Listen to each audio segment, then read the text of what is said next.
My brother's wife is accusing me of sabotaging her pregnancy because I refused to let her use my guest room. But the medical reports tell a different story. My older brother, Daniel, has always been my rock. We grew up very close, especially after our parents divorced when we were kids. He is the kind of person who always seems to have a solution for everything. The kind of brother who, even if we do not talk every day, I know will be there when I need him. That is why, when he married Lauren 3 years ago, I tried to get along with her from the start. Not because I felt an instant connection with her, because honestly I never did, but because she was my brother's wife, which made her part of our family. But something about Lauren has always made me uncomfortable. It is hard to explain. At first, she never did anything openly malicious. Instead, there were little things. Passive-aggressive comments disguised as jokes, sideways glances when I said something she did not like, and an air of superiority that she tried to mask with a fake smile. At first, I ignored it, giving her the benefit of the doubt. Maybe we just had different communication styles. Besides, Daniel was happy, and that was what mattered. But things slowly began to change after their first wedding anniversary. Lauren stopped pretending to be cordial and started showing her true colors. Her tone toward me became colder, more condescending. She made me feel like an outsider in their home and always found a way to minimize anything I said or did. Still, I tried to keep the peace. I did not want to cause problems between her and Daniel, so I kept my distance and limited our interactions to family gatherings. That brings me to a few weeks ago when Lauren made a request that left me speechless. She called me on a Sunday afternoon, which was unusual since we never talked on the phone. When I picked up, she was surprisingly friendly, almost overly cheerful, which immediately put me on alert. After the usual greetings, she dropped the bombshell. She wanted to use my guest room for the duration of her pregnancy. According to her, she was expecting her first child, and due to previous complications, her doctor had recommended that she rest in a calm, stress-free environment. My house in a quiet suburban area was, according to her, the perfect place. I politely explained that it would not be possible. My guest room is not just an empty space. I use it as my home office. Even if I wanted to help, I could not reorganize my life for 9 months. Lauren did not take it well. There was an awkward silence before she responded, and when she did, her tone was completely different. She accused me of being insensitive, of not caring about her baby's well-being, and of being selfish for refusing to help during such an important time in her life. I tried to explain again that it was not about a lack of empathy, but she was no longer listening. She hung up abruptly. A few minutes later, I received a message from Daniel. He said he understood my position but asked if I could reconsider, for the family. I replied that I was sorry this was causing tension, but my decision was final. I thought that would be the end of it, that Lauren would simply find another solution. But it was only the beginning. In the following days, rumors started spreading. Apparently, Lauren was telling our relatives that I was being deliberately cruel and did not care about her high-risk pregnancy. She even implied that my refusal to give up my guest room was affecting her health. Suddenly, I began receiving texts from my mother and aunt, telling me I should be more understanding and that these things are not forgotten in the family. Meanwhile, my cousin Ryan called to tell me to ignore everyone because it was obvious Lauren was exaggerating. But by then, the damage was done. The narrative that I was sabotaging her was spreading fast, and I had no idea how to stop it. Worse yet, Daniel started to distance himself. He never said it outright, but it was clear that Lauren was turning him against me. One night, he sent me a message saying that if anything happened to the baby, he would never forgive himself for not doing everything possible to ensure Lauren was safe. I felt betrayed. This was my brother, my lifelong companion, and now he was doubting me because of his wife's lies. Until then, I had tried to stay calm and avoid making things worse, but something in me shifted. I was not going to let Lauren destroy my relationship with my brother or continue to tarnish my name. Something about this whole situation did not make sense. And if no one else was going to defend me, I would defend myself. Update 1. It has been several weeks since the phone call that started this disaster, and things have only gotten worse. I have been trying to go on with my life, focusing on work and avoiding Lauren's drama. But it is impossible to ignore. Every day there seems to be a new accusation, another cruel remark. I am starting to feel like the villain in a soap opera. Lauren has escalated her campaign against me. She is not only bad-mouthing me to our family but also to mutual friends and acquaintances. The other day, one of my mother's friends called to advise me to stop being selfish because a baby is at stake. I was speechless. How can someone be this manipulative? Family gatherings have become unbearable. During a recent dinner at my parents' house, Lauren made sure to mention me at every opportunity. She started by saying she was exhausted because some people do not understand what it means to have a complicated pregnancy. She added that, despite trying to stay positive, stress was taking a toll on her health. Everyone knew she was talking about me, but no one said a word. I felt like I was on trial, being silently judged. Daniel, on the other hand, is clearly torn. I can see it on his face every time we talk. Part of him does not want to believe I am the person Lauren is making me out to be. But on the other hand, he is being worn down by his wife's constant complaints. Recently, he sent me a long, confusing message, essentially asking me to make peace with Lauren for the sake of family harmony. He asked me to make peace with Lauren for the sake of family harmony. When I replied that I did not understand why I was the one who had to give in, he left my message unread. We have not spoken since. But the worst part happened a few days ago. In what I believe was a deliberate attempt to humiliate me, Lauren showed up at my parents' house while I was there and began recounting, in excruciating detail, everything her doctors had supposedly told her about her high-risk pregnancy. She claimed that stress was raising her blood pressure and that the baby was in danger if she did not find a way to relax. Then, looking straight into my eyes, she added, "But of course, some people just do not care about these things." I do not know how I managed to stay calm. My blood was boiling, but I knew that reacting aggressively would only give her more ammunition to use against me. Instead, I forced a fake smile and acted as if her words did not affect me. My mother, however, did not help. She looked at me with disapproval and then turned to Lauren and said, "I wish we could do more for you." More? As if I was not the victim here? To make things worse, one of my friends, who works at the same hospital where Lauren is supposedly receiving treatment, told me something odd. According to her, there was no mention of stress as a primary cause of complications in any of the medical records for pregnant patients. This left me both intrigued and skeptical. I do not want to believe that someone would lie about something as serious as a pregnancy. But with Lauren, I am not sure of anything anymore. I feel trapped. With each passing day, Lauren seems to gain more ground, and I lose what little credibility I had left. My mother and aunt, who have always been important figures in my life, are clearly on Lauren's side.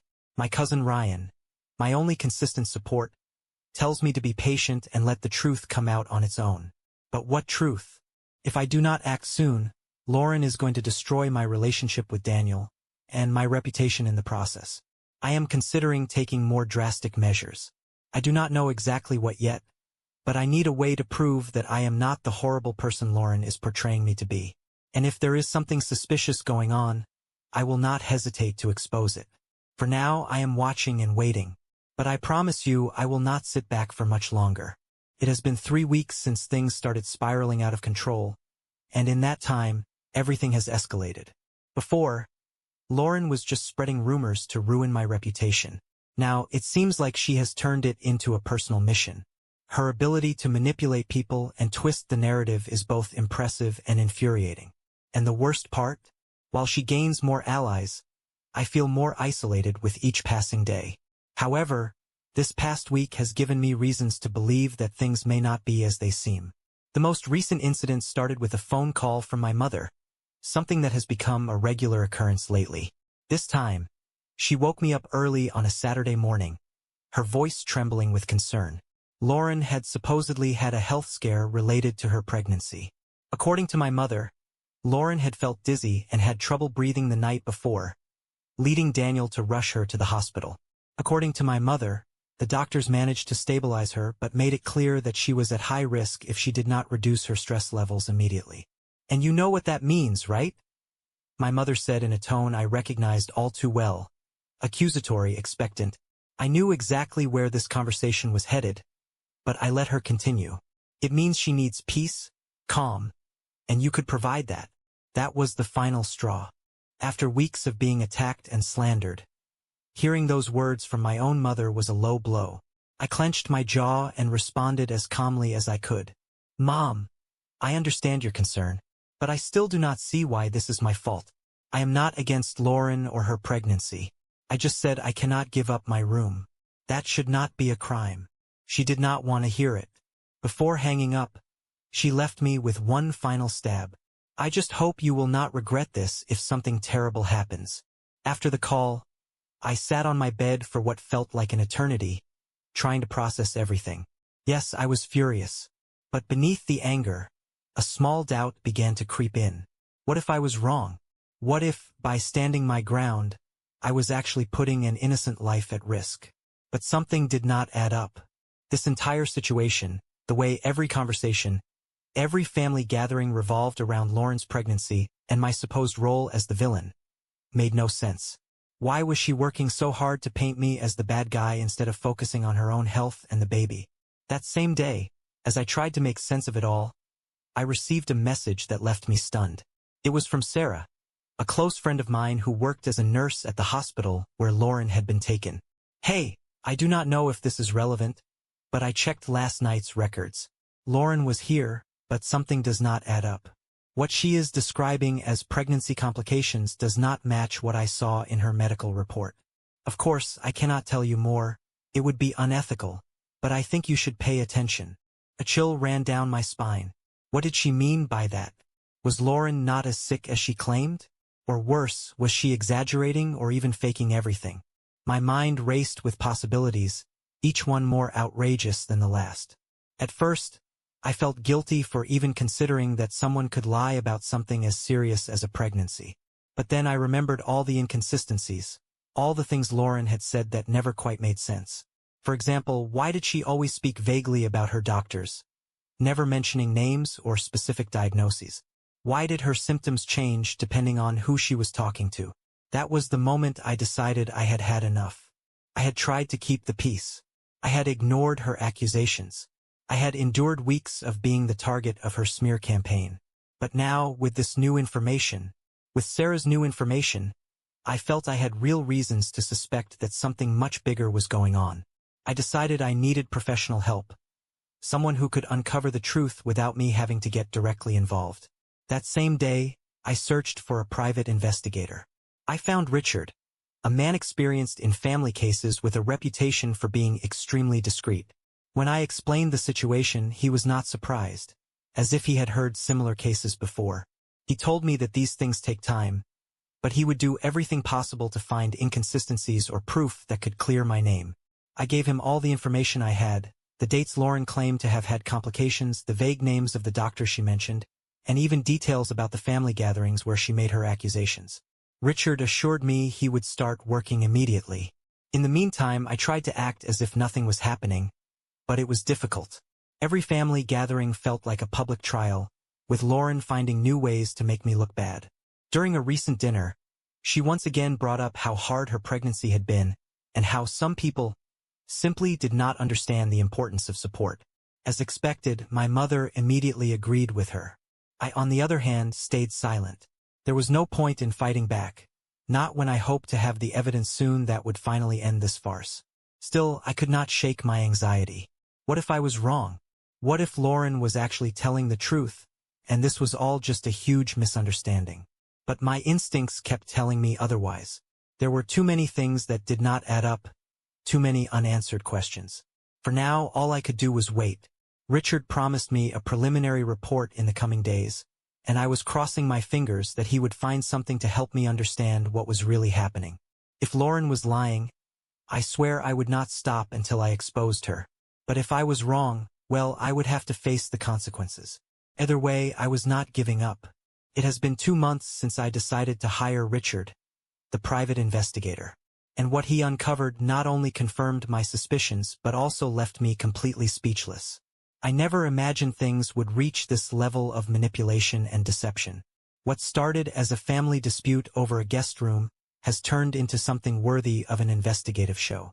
Now, I have in my hands the kind of proof that could change everything. Over these past weeks, I have done my best to stay calm and act normal, but it has been difficult. Lauren has not stopped her passive-aggressive attacks at family gatherings, and my relationship with Daniel is practically shattered. He barely speaks to me, and when he does, his tone is distant and cold, something I have never experienced from him before. It hurts deeply because Daniel has always been my biggest supporter. But now it seems like Daniel has chosen to believe Lauren's lies. A few weeks ago, during a family dinner at my parents' house, Lauren arrived late, as usual, making sure everyone noticed her entrance. She sat at the head of the table, resting a hand on her stomach, which, by the way, still looked just as flat as it had 3 months ago, and started talking about how difficult her pregnancy had been. According to her, the doctors were increasingly worried about her health, but thanks to her strength and the family's prayers, she was holding on. What really caught me off guard was when she looked straight at me and said, "Sometimes the people we least expect can be the ones who hurt us the most. But I have faith that everything will turn out fine." My mother, as always, comforted her, while my father looked uncomfortable but said nothing. I took a deep breath and stayed silent because I knew I would soon have the truth on my side. And that truth arrived a week later. The revelation. Richard called me on a Friday morning. His voice was calm but carried a hint of disbelief. "You need to see this in person." We met at a cafe, where he handed me an envelope filled with documents and photographs. First, the medical reports. According to Richard, Lauren had indeed visited the hospital on the dates she claimed, but not for pregnancy complications. In fact, the medical records showed she had never been pregnant at all. Her visits were for minor symptoms like dizziness and headaches, which doctors attributed to stress or, in some cases, dehydration. There was no mention of a pregnancy anywhere in the reports. Then came the photographs.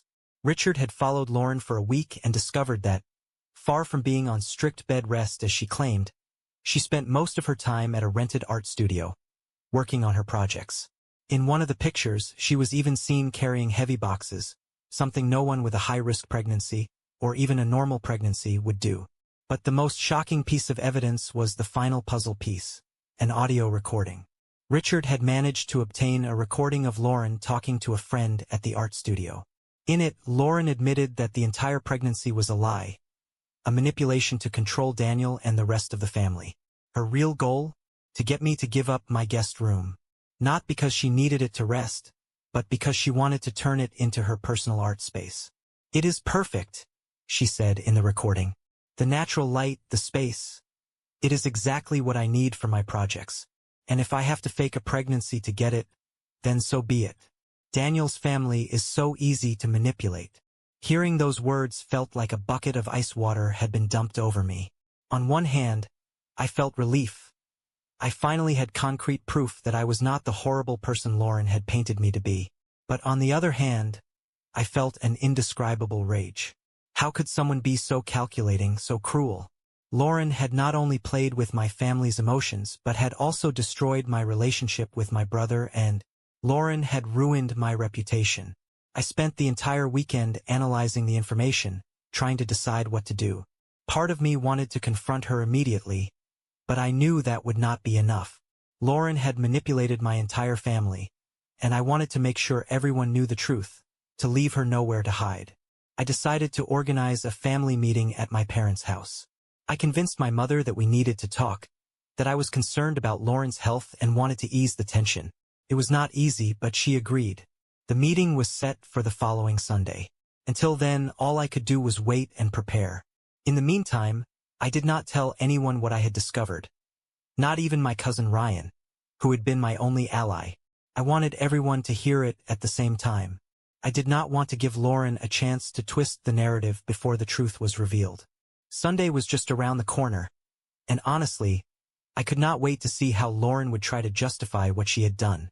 If she thought she could play with me and walk away unscathed, she was about to get the shock of her life. Update 4. Sunday arrived, bringing a storm of emotions I could barely contain. Nerves, bottled-up anger, and a burning desire to clear my name. The family gathering at my parents' house was set to be the stage where everything would come to light. I had spent days preparing every detail, making sure nothing was left out. This time, there would be no room for Lauren to distort the truth. From early morning, the atmosphere in the house was tense. My mother looked visibly uncomfortable, likely believing this would be another confrontation between Lauren and me. My father, though more reserved, had an inquisitive look in his eyes. Family members arrived gradually, aunts, cousins, and, of course, Lauren and Daniel. She walked in with her usual air of superiority, resting a hand on her stomach, which, again, looked as flat as ever, and wearing an expression of false vulnerability. Daniel, on the other hand, seemed exhausted, as if he was fed up with all the drama but still determined to stand by his wife. Once everyone was present, I took a deep breath and stood up. I could feel my heart pounding, but I knew I could not hesitate.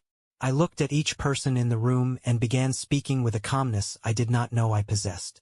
Thank you all for coming today. I know the past few weeks have been difficult, and I want you to know that it was never my intention to create tension in the family. But I also believe it is time to clear things up. There is something very important you all need to hear. The silence in the room was heavy. I could feel everyone's eyes on me, some expectant, others clearly skeptical. But what I noticed most was Lauren's gaze. For just a moment, I thought I saw a flicker of fear in her eyes, as if she knew what was coming. For weeks, I have been accused of not caring about Lauren's well-being and her so-called high-risk pregnancy. My refusal to let them use my guest room has. For weeks, my refusal to give up my guest room had been used as proof that I was selfish and cruel. I had tried to stay calm, but I could not just stand by while my name was being dragged through the mud. So I did my own investigation, and what I discovered was something none of them expected. I placed Richard's documents, photos, and the recording transcript on the table. Then, looking straight at Lauren, I said, "Everything Lauren has said about her pregnancy is a lie. She was never pregnant." The room exploded. My mother gasped, my father frowned in confusion, and my aunts whispered among themselves. Lauren tried to cut me off, raising her voice, but I did not let her. "Here are the hospital reports from the dates Lauren claimed to have complications," I continued, holding up the papers. "There was never a pregnancy. Her visits were for minor issues like dehydration and dizziness. There is no record of prenatal care." I watched as Lauren's confident expression crumbled. "I also hired a private investigator," I went on. "Here are photos of Lauren working at an art studio, carrying heavy boxes, something no one with a high-risk pregnancy would do." Then I played the recording. Lauren's own words filled the air. "If I have to fake a pregnancy to get the room, then so be it. Daniel's family is so easy to manipulate." My mother covered her mouth in shock. Ryan, my cousin, slammed his fist on the table in rage. Silence filled the room. Daniel slowly stood up, his face filled with disbelief and anger. "Is this true, Lauren?" His voice was shaking. "Did you lie to all of us?" Lauren stuttered, scrambling for an excuse, but there was nowhere left to hide. Finally, she stood up, pointed at me, and yelled, "This is all your fault. You have always wanted to ruin me." But this time no one defended her. Even my mother, who had supported her from the beginning, stood up and said, "How could you do something so horrible? You made us believe we were going to have a grandchild. You lied to all of us." Without another word, Lauren stormed out of the house, leaving Daniel behind, stunned, broken. He did not say anything.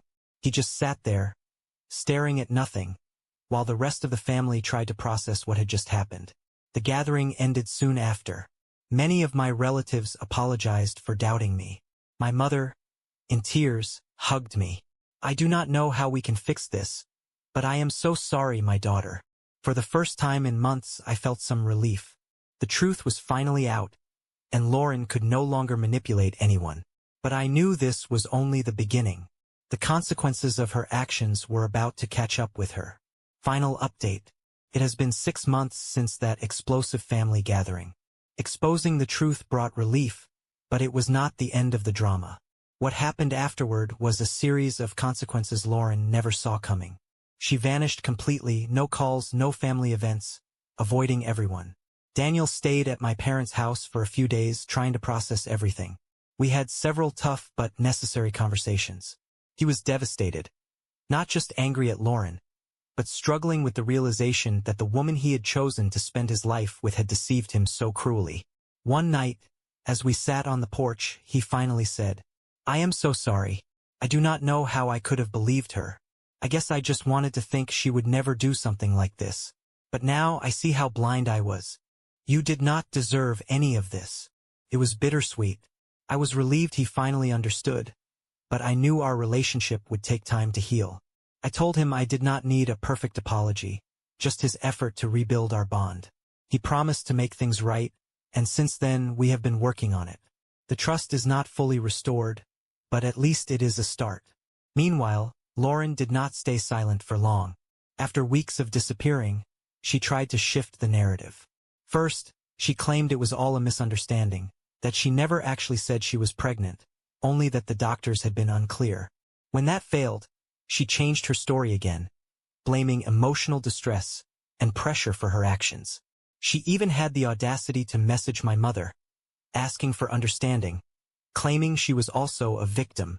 But my mother, once her biggest supporter, simply replied, "Do not ever contact me again." From that moment, the entire family cut ties with Lauren. My parents made it clear she was no longer welcome, and my cousins and aunts followed suit. No one wanted anything to do with Lauren after her lies were exposed. But the hardest blow came when Daniel decided to end their marriage. The divorce was quick and relatively simple since they had no children or shared assets. Still, Lauren did not leave without a fight. She tried to paint Daniel as the villain, claiming his lack of emotional support had pushed her to act as she did. But with the entire family backing him and the evidence I had gathered, her lies did not hold up. In the end, the divorce was settled in Daniel's favor, and Lauren walked away with nothing. I also took my own steps. After consulting with Ryan, my lawyer cousin, I sent Lauren a formal letter demanding a public apology for her false accusations. The message was clear: if she refused, I would take legal action for defamation. Knowing she had no way to win, she agreed. Her apology came in the form of a cold, insincere email sent to the whole family, clearly just an attempt to comply with my demand without admitting fault. But I did not need her words. My victory was exposing the truth and restoring my reputation. That email marked the last contact I ever had with Lauren. Life slowly returned to normal. Though the scandal left its mark, our family felt closer than before. The tension between my mother and me eased, and for the first time we had an open, honest relationship. In a recent conversation, she admitted, "I was wrong to doubt you. I never should have taken sides without understanding the situation." As for Daniel, he is still recovering emotionally, but he is taking time to reflect and focus on himself. I have reminded him that he should not carry guilt. Lauren was a master manipulator, and anyone could have fallen for her lies. As for me, I am at peace. These past 6 months have been a challenge, but they have taught me an important lesson. Sometimes, you have to stand up for yourself, even when the world seems against you. I also learned that, while family conflicts can be painful, the truth always finds a way to surface. Lauren tried to destroy me, but in the end, she was caught in her own web of lies. Now, I look toward the future knowing I did the right thing. And while I have no desire to ever hear from Lauren again, I cannot help but wonder, somewhere out there, she must be regretting underestimating the one person who decided to fight back.